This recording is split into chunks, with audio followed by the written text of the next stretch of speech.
আসসালামু আলাইকুম। ইউইলা গিয়া আমরা উসমানীনগরের বিশিষ্ট একজন ব্যবসায়ী, দানের ব্যবসায়ী। আমার প্রায় আমার ধান সবসময় তো আমার ধান নেও।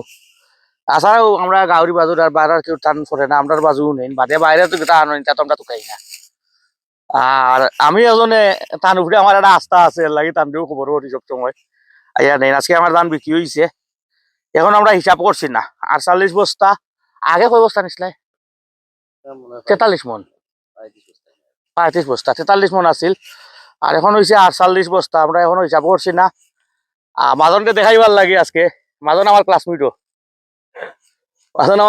তানকে দেখাইবার লাগে আজকে ভিডিওটা করলাম। আর ইন টোটাল হিসাব করার বাদে আমি আবার আপডেট দিমু কতখান দান হয়েছে, কতখান লাভ হয়েছে, কতখান লস হয়েছে ইনশাল্লাহ। আসসালামু আলাইকুম।